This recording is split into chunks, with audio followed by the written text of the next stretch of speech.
Before we start, we must highlight some important terms.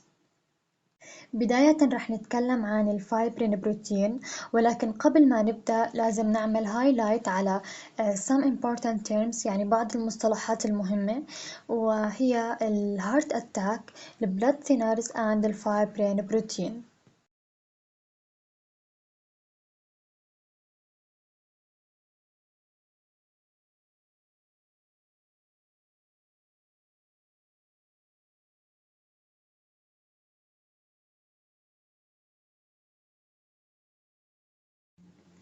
Now we will talk about a heart attack and how it occurs.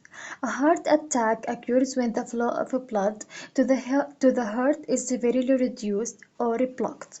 The blockage is usually due to buildup of fat, cholesterol, and other substances in the heart coronary arteries. The fatty cholesterol containing deposits are called plaques. The process of a plaque build-up is called atherosclerosis. This video shows us how a heart attack occurs. Sometimes a plaque can rupture and form a clot that blocks blood flow. A lack of blood flow can damage and destroy part of the heart muscle. A heart attack is also called a myocardial infarction.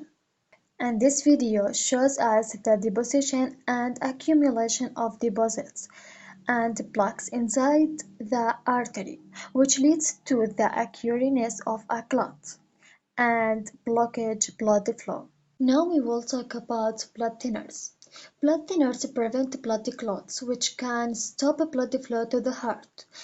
Blood thinners are medications taken orally or intravenously through a vein to prevent blood clots. Blood clots can stop the flow of blood to the heart, lungs, or brain. They can cause a heart attack or stroke. How do blood thinners work? Some blood thinners thin the blood to keep blood cells from sticking together in the veins and arteries. Antiplatelet drugs prevent blood cells called platelets from clumping together and forming clots. Examples of antiplatelet drugs are aspirin, Plavix, Percent. This video shows how aspirin works to prevent clot formation and is linked to fibrin and clot, working to remove it, facilitating the passage of red blood cells inside the artery.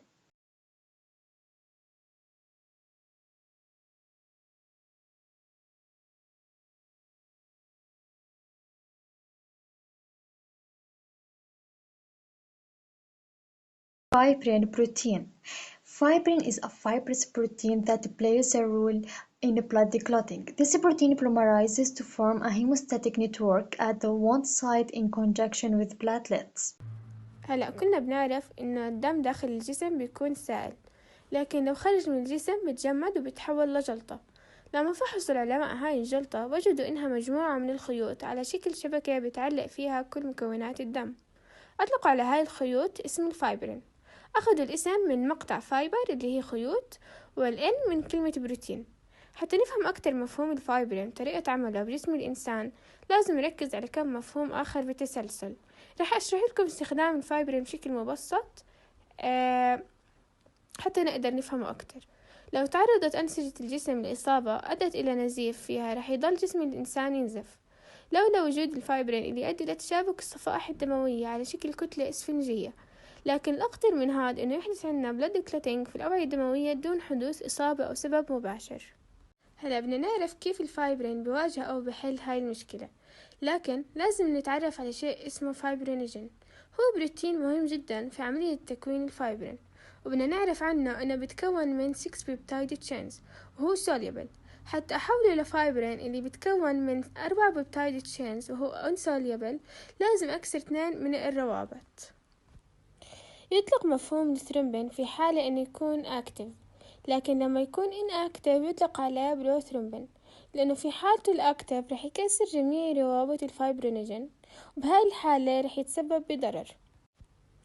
يطلق مفهوم الثرومبين في حالة أنه يكون active، لكن لما يكون inactive يطلق عليه بروثرومبين، لأنه في حالة الأكتف رح يكسر جميع روابط الفايبرينوجين، وبهاي الحالة رح يتسبب بضرر. يعني توصلنا لحد الآن إنه الفايبرين والثرومبين غير موجودين بالوضع الطبيعي بالجسم، والفايبرينوجين والبروثرومبين موجودين بالشكل الطبيعي. لكن شو الإشي اللي بيحفز عنا البروثرومبين إنه يتحول لثرومبين؟ هي عبارة عن مجموعة من الأنزيمات تدعى بروثرومبيناز كومبلكس، تتكون من أيونات الكالسيوم والفوسفوليبيد وفاكتور 5 وفاكتور 10. First step toward clotting formation, platelets are required to the site of the vessel injury by exported molecule of the vessel walls such as collagen and von Willebrand factor. This factor mediated the linkage of the platelet to collagen via a specific receptor in the platelet membrane, resulting change of the shape of the platelet from its resistant state into the dendritic form indicated activation. The activated platelet in turn exerts prothrombotic molecules such as adenosine diphosphate (ADP) by binding to its receptor induces aggregation and requires further platelet to the site. Thromboxane is another important mediator of the platelet activation and aggregation. Under its influence, the platelet cross link with each other. This interlocking mechanism causes platelet activation to snowball. The clot grow rapidly. Activated plates also target the coagulation caused and thus the formation of the thrombin. Thrombin stimulates platelet activation, even other accumulated feedback loop. Additionally, thrombin induces a formation of the fibrin for the stabilize the clot. Self-process of the platelet activation occurs in the formation of the blood clot and avoids target condition caused by appropriately targeted blood coagulation. Thanks.